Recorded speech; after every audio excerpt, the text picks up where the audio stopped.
મિત્રો, એક વાટકી ચણા દાળમાંથી શું બને? ઢોકળા, ખમણ કે પછી હાંડવો? જો તમે આવું વિચારો છો તો એનો જવાબ ના છે.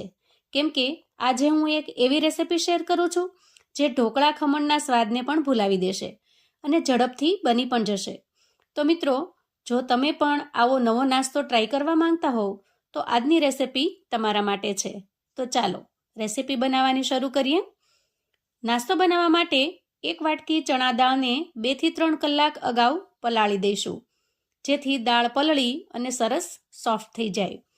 હવે આપણે દાળનું પાણી બદલી એક વખત ફરી ધોઈ લેવાની અને અંદરથી બધું જ પાણી નિતારી લઈશું. ત્યાર પછી એક મિક્સર જાર લઈશું અને દાળને જારમાં ટ્રાન્સફર કરીશું. ત્યાર પછી એક નાની વાટકી જેટલું ખાટું દહીં જારમાં ઉમેરીશું. તમારી પાસે જો ઘાટી છાશ હોય તો તમે છાશ પણ ઉમેરી શકો છો, અને દહીં કે છાશ ન હોય તો એક લીંબુનો રસ ઉમેરી દેવાનો, એનાથી પણ સરસ ખટાશ આવી જશે. ત્યાર પછી અડધી વાટકી જેટલું પાણી ઉમેરી સરસ રીતે પીસી લઈશું.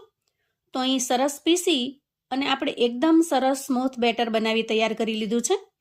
જો તમારે પીસતી વખતે જરૂર પડે તો અડધી વાટકી પાણી વધારે ઉમેરી દેવાનું, અને ત્યાર પછી એક મિક્સિંગ બાઉલ લઈશું અને તૈયાર કરેલી ચણાની દાળના બેટરને એ બાઉલમાં ટ્રાન્સફર કરીશું. બેટરને ઢાંકી 4 થી 5 મિનિટ રેસ્ટ થવા દઈશું, અને ત્યાં સુધીમાં આપણે આગળની તૈયારી કરી લઈએ. ગેસ ઓન કરી ગેસ ઉપર એક પેન મૂકીશું અને પેનમાં 1 ચમચા જેટલું તેલ ઉમેરીશું. તેલ થોડું ગરમ થાય એટલે આપણે 1 ચમચી જેટલી રાઈ ઉમેરીશું, અડધી ચમચી જેટલું જીરું ઉમેરીશું, અડધી ચમચી જેટલી અડદની દાળ ઉમેરીશું, 1 ચમચી જેટલી ચણાની દાળ ઉમેરીશું અને ચપટી હિંગ ઉમેરીશું.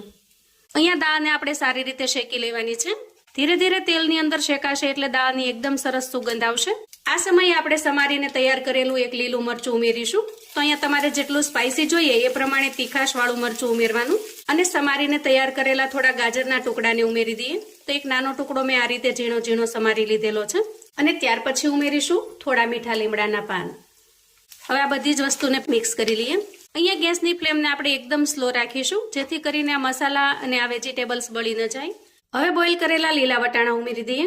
તમારી પાસે જો ઘરે કેપ્સિકમ હોય, સ્વીટકોર્ન હોય અથવા તો મશરૂમ હોય તો એને તમે આમાં ઉમેરી શકો છો. મશરૂમના થોડા ઝીણા પીસ કરી અને તમે આમાં એડ કરી શકો છો. હવે આપણે મસાલા કરી લઈએ. તો અહીંયા થોડું સ્વાદ પ્રમાણે મીઠું ઉમેરીશું, અડધી ચમચી જેટલી હળદર ઉમેરીશું, થોડું વધારે સ્પાઇસી બનાવવા માટે ચીલી ફ્લેક્સ ઉમેરીશું. સ્પાઇસી તમારે જેટલું ફાવે એટલું બનાવવાનું છે. તો અહીંયા જુઓ, બધા જ મસાલા સારી રીતે મિક્સ થઈ ગયા છે. આજની રેસીપી આપણે એકદમ ઓછા અને સિમ્પલ મસાલાથી બનાવીશું, પણ એકદમ યુનિક, અલગ અને હેલ્ધી બને છે. બનાવવાની રીત જુઓ, એકદમ સરળ છે. હવે જેટલી આપણે ચણા દાળ લીધી હતી એ જ માપ પ્રમાણે આપણે અહીંયા સૂજી લઈશું. તો અહીંયા થોડો મોટો દાણો હોય એ રીતે આપણે સૂજીને પસંદ કરવાની છે.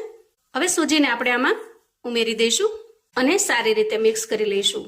તો આ રીતે સૂજીને પણ અંદાજે આપણે 1 મિનિટ જેવું શેકી લેવાનું છે. આ રીતે તમે મિક્સચર બનાવીને અગાઉથી તૈયાર કરીને પણ રાખી શકો છો. બાળકોને સવારની સ્કૂલ હોય અને સવારમાં જો તમારે દોડાદોડી થતી હોય તો આ રીતે તમે બનાવીને મૂકી રાખશો તો સવારે ફટાફટથી તમે આ નાસ્તો બનાવીને તૈયાર કરી શકશો. જુઓ, 1 મિનિટ જેવો અહીંયા આપણે રવાને પણ શેકી લીધો છે. અહીંયા ગેસની ફ્લેમને આપણે બંધ કરીશું અને મિશ્રણને ઠંડુ થવા દઈશું. તો જ્યાં સુધીમાં મિશ્રણ ઠંડુ થશે ત્યાં સુધીમાં આપણે આજના નાસ્તા માટેની એકદમ ટેસ્ટી એવી ચટણી બનાવી લઈએ.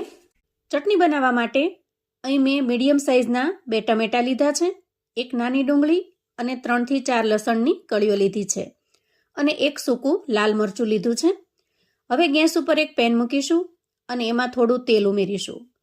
તેલ થોડું ગરમ થાય એટલે પેનમાં ટમેટા, ડુંગળી, લસણ અને મરચું મૂકીશું અને પેનને કવર કરી 3 થી 4 મિનિટ માટે થવા દઈએ. ત્યાર પછી ચેક કરતા જુઓ, અહીં ટમેટા સરસ સોફ્ટ થઈ ગયા છે અને ડુંગળી, લસણ પણ સરસ શેકાઈ ગયા છે. તો અહીં ગેસની ફ્લેમને બંધ કરી દઈએ અને ચટણીની સામગ્રીને થોડી ઠંડી થવા દઈએ. ત્યાર પછી લઈશું મસાલા મેકર અને એમાં ચટણીની આ બધી જ સામગ્રીને આપણે ઉમેરી દઈશું. ચટણીના મસાલામાં સ્વાદ પ્રમાણે મીઠું, થોડું જીરું પાવડર, અડધી ચમચી આખું જીરું અને થોડો ગોળ, આ બધું જ ઉમેરી એકદમ ટેસ્ટી ચટણી બનાવી લઈશું. તો જુઓ, એકદમ ટેસ્ટી ચટપટી ચટણી બનીને તૈયાર છે. અને હવે આપણે બેટરને ચેક કરી લઈએ. બેટરની કન્સિસ્ટન્સી પહેલા કરતાં થોડી ઘાટી થઈ છે. જુઓ બેટર થોડું અમથું ઘાટું બન્યું છે. હવે આપણે અહીંયા બેટરમાં સ્વાદ પ્રમાણે મીઠું ઉમેરીશું, કેમ કે મસાલામાં તો આપણે અગાઉ મીઠું ઉમેરી દીધું છે. અને સારી રીતે મિક્સ કરી લઈએ. જુઓ અહીંયા મિશ્રણ સારી રીતે ઠરી ગયું છે. તો આ રીતે તૈયાર કરેલા મિશ્રણને આપણે બેટરની અંદર ઉમેરીશું.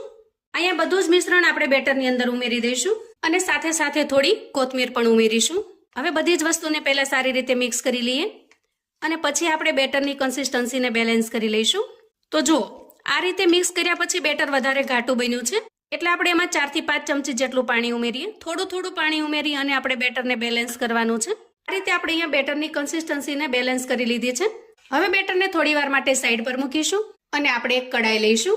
કડાઈની અંદર આપણે 1 થી 1.5 ગ્લાસ જેટલું પાણી ઉમેરવાનું છે અને ત્યાર પછી આપણે અપ્પે પેનને એના ઉપર સેટ કરવાનું છે. તો અહીંયા તમે જુઓ, આપણે એવી કડાઈ પસંદ કરવાની છે કે એના ઉપર અપ્પે પેન આરામથી સેટ થઈ જાય. જુઓ આ રીતે આપણે સેટ કરેલું છે. હવે આપણે અપ્પે પેનને સાઈડ પર મૂકીશું અને આ પાણીને ગરમ થવા મૂકીશું. અપ્પે પેનના બધા જ બોક્સને ઓઇલથી ગ્રીસ કરી લઈએ. હવે જુઓ અહીંયા મિશ્રણ આપણું તૈયાર છે. આ સ્ટેજે આપણે એમાં ઈનો ઉમેરીશું. તો અહીંયા તમે ઈનોની જગ્યાએ ખાવાનો સોડા પણ ઉમેરી શકો છો, પણ ઈનોથી રિઝલ્ટ ખૂબ સારું આવે છે. એકદમ ફ્લફી અને જાળીદાર નાસ્તો બનીને તૈયાર થાય છે. અને તમારે જો ઈનો કે સોડા કશું જ ન ઉમેરવું હોય તો તમે સ્કીપ પણ કરી શકો છો. એનાથી નાસ્તામાં થોડી જાળી ઓછી બનશે. જો અહીંયા આપણે ઈનોને સારી રીતે મિક્સ કરી લીધો છે. હવે આપણે અપ્પે પેન લઈશું અને ચમચીની મદદથી આપણે એના બોક્સની અંદર નાસ્તો ઉમેરીશું. જુઓ અહીંયા અપ્પેના બધા જ બોક્સ આપણે બેટરથી ભરી દીધા છે. હવે આપણે ગેસ તરફ જઈશું. અહીંયા ગેસ ઉપર કડાઈની અંદર પાણી સારી રીતે ગરમ થઈ ગયું છે. તો તૈયાર કરેલા અપ્પેને આપણે એના પર સેટ કરી દઈએ અને ઢાંકણ ઢાંકી દઈએ. આ રીતે આપણે 5 થી 6 મિનિટ માટે સ્ટીમ થવા દેવાનું છે. હવે આપણે ઢાંકણ ખોલીને ચેક કરી લઈએ. તો અહીંયા જુઓ નીચેની સાઈડ એકદમ સરસ બફાઈ ગયો છે. તો હળવા હાથે આપણે અહીંયા સાઈડ ચેન્જ કરી લેવાની છે. આ રીતે આપણે સાઈડ ચેન્જ કરી લેવાની છે. અહીંયા તમે ચમચી કે ચમચાની મદદથી આરામથી ફેરવી શકશો. તો અહીંયા બધા જ અપ્પેની આપણે સાઈડ ચેન્જ કરી લીધી છે. હવે ફરી આપણે ઢાંકણ ઢાંકી અને 2 થી 3 મિનિટ થવા દઈએ. અંદાજે 2 મિનિટ પછી આપણે ચેક કરી લઈએ. જુઓ એકદમ સરસ બધી જ બાજુ સારી રીતે બફાઈ ગયા છે અને દેખાવમાં એકદમ ટેસ્ટી એવા લાગે છે. અહીંયા ગેસની ફ્લેમને આપણે બંધ કરીશું અને તૈયાર થયેલા અપ્પેને આપણે એક પ્લેટની અંદર કાઢી લઈએ. અહીંયા તમે જુઓ જોતા જ ખાવાનું મન થઈ જાય એવા સરસ ટેસ્ટી બનીને તૈયાર થયા છે. એકદમ ફ્લફી અને જાળીદાર બન્યો છે અને ટેસ્ટ તો એનો લાજવાબ બને છે. આ નાસ્તાને તમે સિમ્પલ આ રીતે પણ એન્જોય કરી શકો છો અથવા તો આના ઉપર થોડો વઘાર પણ એડ કરી શકો છો. તો આપણે થોડો વઘાર એડ કરી દઈએ. વઘારિયામાં મેં 1 ચમચી જેટલું તેલ ગરમ કરી લીધું છે. એમાં આપણે થોડી રાઈ ઉમેરીશું, થોડા મીઠા લીમડાના પાન ઉમેરીશું અને લીલા મરચાના કટકા ઉમેરીશું. આ રીતે એકદમ સારી રીતે મિક્સ કરી લઈશું. તૈયાર થયેલા વઘારને આપણે નાસ્તા ઉપર સ્પ્રેડ કરી દઈએ. નાસ્તો દેખાવમાં એટલો ટેસ્ટી લાગી રહ્યો છે કે જોતા જ આપણને ખાવાનું મન થઈ જાય. નાસ્તો અંદરથી એકદમ સરસ ફ્લફી બનીને તૈયાર થાય છે. જુઓ અંદર સુધી પણ એકદમ સારી રીતે ચડી જાય છે અને એકદમ સરસ ફ્લફી બનીને તૈયાર થાય છે. જુઓ વળી આપણે બનાવેલી ટમેટાની ચટણી સાથેનું એનું કોમ્બિનેશન એકદમ સરસ બનીને તૈયાર થાય છે. તો મુઠિયા અને ઢોકળાના ટેસ્ટને પણ ભૂલી જાઓ એવો ટેસ્ટી આ નાસ્તો બનીને તૈયાર થાય છે. સવારની દોડાદોડીમાં સાંજે થોડી તૈયારી કરીને રાખશો તો ફટાફટથી સવારે તમે આ નાસ્તો બનાવીને તૈયાર કરી શકશો અને બાળકોને ટિફિન બોક્સમાં પણ આપી શકશો. આ નાસ્તાને તમે ચણાની દાળના અપ્પે કહી શકો છો. ઘરે કોઈ મહેમાન આવે તો તમે ખમણ ઢોકળાની જગ્યાએ પણ આ રેસીપી બનાવીને તૈયાર કરી શકો છો. આનો ટેસ્ટ તમને એકદમ સરસ ખમણ ઢોકળા જેવો લાગશે. તો આવું અવનવું જાણવા માટે અને મને સપોર્ટ કરવા માટે ચેનલ પર જો તમે નવા છો તો પ્લીઝ ચેનલને સબસ્ક્રાઇબ કરો. વિડીયો ગમે તો લાઈક અને શેર કરો. તમારા સગા સંબંધી મિત્રોને પણ આપણી આજની ચણાની દાળની ઇન્સ્ટન્ટ બનતી આ રેસીપી ચોક્કસથી મોકલી આપજો, જેથી એ લોકો પણ બનાવી શકે, એન્જોય કરી શકે અને બનાવીને પરિવારને પીરસી શકે. કોમેન્ટમાં મને ચોક્કસથી જણાવજો કે આજની આ યુનિક નાસ્તાની રેસીપી તમને કેવી લાગી છે. ફરી મળીશું એક નવી રેસીપી સાથે. ત્યાં સુધી આવજો મિત્રો.